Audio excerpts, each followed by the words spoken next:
ఇప్పుడే స్పృహ వచ్చింది, త్వరలోనే కోలుకుంటుంది.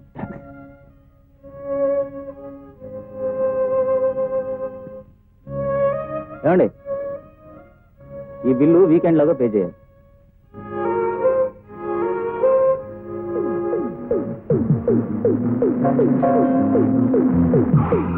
అభి ఉన్నాడా? లేడు.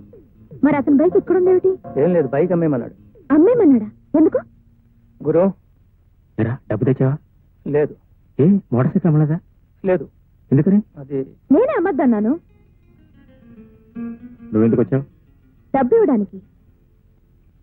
నాకు డబ్బు అక్కర్లేదు. చూడలడు, నేనేం పరాయదాన్ని కాదు. నా అవసరం కొద్దీ నీ చుట్టూ తిరగడం లేదు. నీ అవసరం కోసం నా దగ్గర డబ్బు తీసుకుంటే తప్ప. నీ డబ్బు నాకేం అక్కర్లేదు. ఒరే మొద్దు మొహమా, నువ్వైనా చెప్పవా? తీసుకో గురు, నా చేతికి ఇవ్వండి అమ్మగారు. చూడు, డబ్బుకేం తొందర లేదు. రుణం తీర్చుకోవాలంటే చాలా మార్గాలున్నాయి. వస్తాను.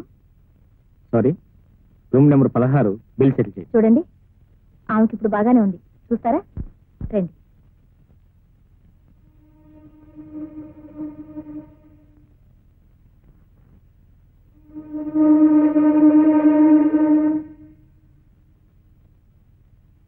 ఏమండి, ఆవిడకి స్నానం చేయించాలి, మార్చడానికి బట్టలు పంపించండి. అలా ఆగో, ఇక్కడికి ఎందుకు వచ్చావు? నన్నేం ఉద్ధరిద్దామని? నేను చచ్చిన తర్వాత నా శవాన్ని తీసుకెళ్లి వ్యాపారం చేద్దామనా? ఏమిటమ్మా? డాక్టర్, అతను ఇక్కడి నుంచి ముందు బయటకు వెళ్ళిపోమని చెప్పండి. అతను ఒక్క క్షణం ఉన్నా నేను భరించలేను.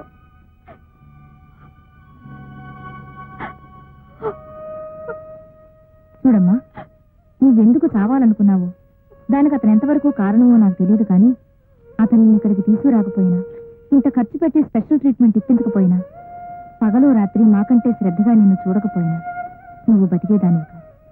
అసలు నీ కోసం వచ్చిన వాళ్ళు గాని, నీ గురించి పట్టించుకున్న వాళ్ళు గాని ఎవ్వరూ లేరు. దిక్కు ముక్కు లేని అనాథల జనరల్ హాస్పిటల్లో పడున్న నిన్ను ఇక్కడికి తీసుకొచ్చి ఇంత శ్రద్ధ తీసుకున్న వ్యక్తిని నువ్వెందుకు ఇలా అసహించుకుంటున్నావో నాకు అర్థం కావడం లేదు.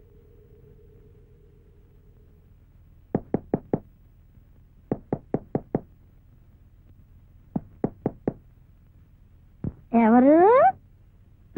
Hello hello, can I meet the lawyer? Can I meet the lawyer in Nibanda? What is this nonsense? What is why? Sorry, Rajamandi, Kakinada, Sakarata, America, London, Paris, first way, first bus standard. What is why? చూడండి, మీరేం మాట్లాడుతున్నారో నాకేం అర్థం కావట్లేదు. ఎంతక్క తెలుగులో మాట్లాడుతున్నావు కదా, పెద్ద అమెరికా నుంచో రష్యా నుంచో దిగుచోటు ఇంగ్లీష్ లో మాట్లాడుతున్నావు ఎందుకు? తెలుగులో మాట్లాడు. లాయర్ గారు ఉన్నారా? ఎందుకు? ప్రైవేట్ గా మాట్లాడాలి. ఏంటే నువ్వు ప్రైవేట్ గా మాట్లాడేది? పబ్లిక్ వైఫ్ నేను ఇక్కడ ఉంటుండగా. చూడండి, ఇది మీతో ప్రైవేట్ గా మాట్లాడతానంటుంది. ఇదిగో చూడండి, అది గిది పిచ్చి పిచ్చిగా మాట్లాడారంటే మర్యాద ఉండదు. ఏం చేస్తావంటే నువ్వు? ఏం కావాలి మీకు? నేను లాయర్ గారితో మాట్లాడాలి. లాయర్ నేనే. లాయర్ స్వప్న గారితో మాట్లాడాలి. ఆ స్వప్నకి తండ్రి నేనే. కేసు విషయం ఏదైనా మాట్లాడడానికి ఇదే వస్తండి. కేసు గురించి మాట్లాడాలంటే ఆవిడ అంత పోట్లాడుతుంది ఎందుకండి? అదో పిక్కిలో కేసు అండి. చూడండి, మీరు ఏదైనా కేసు విషయం మీద స్వప్నంతో మాట్లాడాలని అనుకుంటే ముందు నాతో మాట్లాడాలి. ఆ కేసు టేకప్ చేయాలా అక్కర్లేదా అనేది నిర్ణయించేది నేను. నేను మా ఆయనకు విడాకులు ఇవ్వాలనుకున్నాను. ఇస్తే నష్టం ఏమిటో, ఇవ్వకపోతే లాభం ఏమిటో కనుక్కుందామని వచ్చాను. చూడమ్మా, ఇలాంటి కేసులు మా అమ్మాయి టేకప్ చేయదు. ఏ? వీలైనంత వరకు కలిసి ఉండే కేసులే కానీ విడిపోయే కేసుల్ని ఒప్పుకోదు. లాయర్ అని బోర్డు పెట్టుకున్నాక ఏ కేసు వచ్చినా ఒప్పుకోవాలి. నువ్వు ఒప్పుకో అమ్మా, వెళ్ళుదా. ఆ బోర్డు తీసి అవతల పారే. తీసి పారేస్తావు నువ్వు చెప్పావని. ఏమి డాడీ? ఇవిడ మొగుడికి విడాకులు ఇస్తుందట. ఎవరావిడ పాపం? ఆవిడకి మొగుడే పాపం. మనిషిని చూస్తే తెలియట్లే, బజార్ మనిషిలాగా. ఎందుకు మాట్లాడారు? అందుకనే ఇలాంటి వాళ్ళు వస్తారని గుమ్మం దగ్గర గోండాన్ని కాపలా పెట్టమన్నాను. గుమ్మం దగ్గర గోండా ఎందుకో మనకి గోండా కాదు గోర్క. అదే అన్నాను, నోరు తిరగలేదు. ఎందుకలా కోపడతారు? చూడమ్మా, సమస్యలకు పరిష్కారం చావనుకుంటే ప్రపంచంలో మనుషులే మిగలరు. సమస్యలు వచ్చినప్పుడే సమర్థించుకోవాలి. ఇంకెప్పుడు ఇలాంటి పిచ్చి పని చేయకు. అలాగే చూడమ్మా, ఇదిగో నీ పెట్టే. నువ్వు వద్దకుంటూ ఇంటావిడ పంపించేసింది.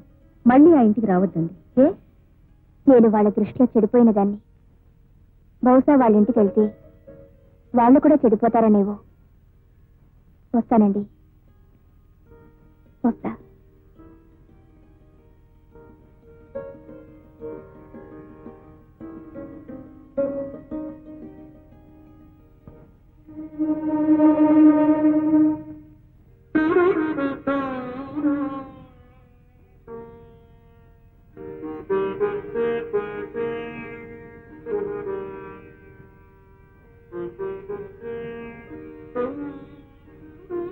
నీకెంత ఖర్చయింది? నువ్వు నా మీద ఎంత పెట్టుబడి పెట్టావు?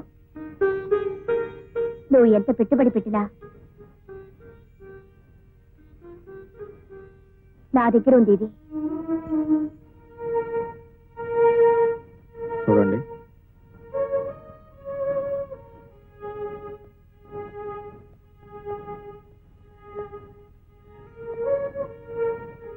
పెట్టుబడి పెట్టడానికి ఇది వ్యాపారం కాదు. వ్యాపారం కాకపోతే ఎందుకింత పెట్టుబడి పెట్టావు? మనసా, చాలా, సానుభూత? చస్తుందో బ్రతుకుతుందో కూడా తెలియని దాని మీద ఏ వ్యాపారస్తుడు పెట్టుబడి పెట్టాడు? మరి ఈ వ్యాపారస్తుడు ఎందుకు పెట్టాడో? సారీ, మిమ్మల్ని అడ్డం పెట్టుకుని నేను వ్యాపారం చేయలేదు. నా వ్యాపారంలోకి మీరు తీసుకురాబడ్డారు. దానికి దీనికి ఏమిటి తేడా? చావడానికి చంపడానికి ఉన్న తేడా.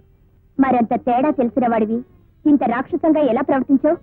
మనుషుల్లో రాక్షసులు ఏంటో ప్రత్యేకంగా ఉంది. పరిస్థితులే మనుషులను రాక్షసులు చేస్తాయి. నా జీవితానికి ఇది ఒక బ్రతుకు తెరువు అవుతుంది అనుకున్నాను. నా బ్రతుకు తెరువు కొందరు జీవితాన్ని నాశనం చేస్తాను నేను కల్లో కూడా ఊహించలేదు.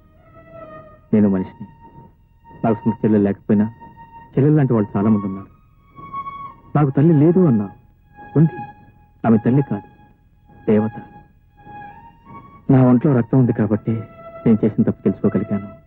నా ఒంట్లో నీరు ఉంది కాబట్టి నీ పరిస్థితి చూసి కన్నీరు కార్చగలిగాను, చూడగలుగుతున్నాను. ప్రతి మనిషి ఏదో ఒక పరిస్థితిలో ఏదో ఒక సందర్భంలో తప్పు చేసి ఉంటాడు. తన తప్పు తను తెలుసుకున్నవాడు మనిషి అవుతాడు. తన తప్పు తను సర్దిద్దుకోగలిగిన వాడు మానవుడు అవుతాడు. నేను చేసిన తప్పు వల్ల నీ జీవితం నాశనమైంది. మళ్ళీ నీ జీవితం నా ద్వారానే బాగుపడాలి. అవకాశం నాకు ప్లీజ్.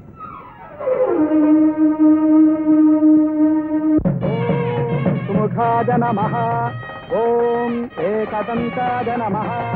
ఓం కపిలాయ నమః. ఓం గజకర్ణకాయ నమః. ఓం లంబోదరాయ నమః. ఓం సుముహూర్తే సావధాన కులగ్నే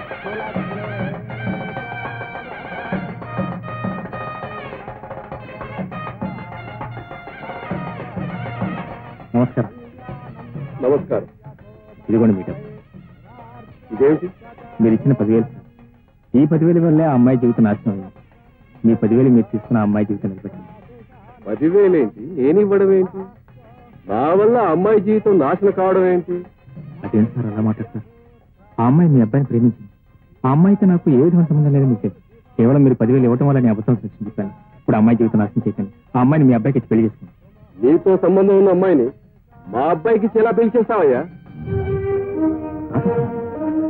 లాయర్ గారు అలా చెప్పంటే కదా నేను చెప్పాను. లాయర్ గారు? లాయర్ గారు చెప్పడం ఏంటి? ఇక్కడే ఉన్నారు, వెళ్ళి మాట్లాడు. లాయర్ గారు,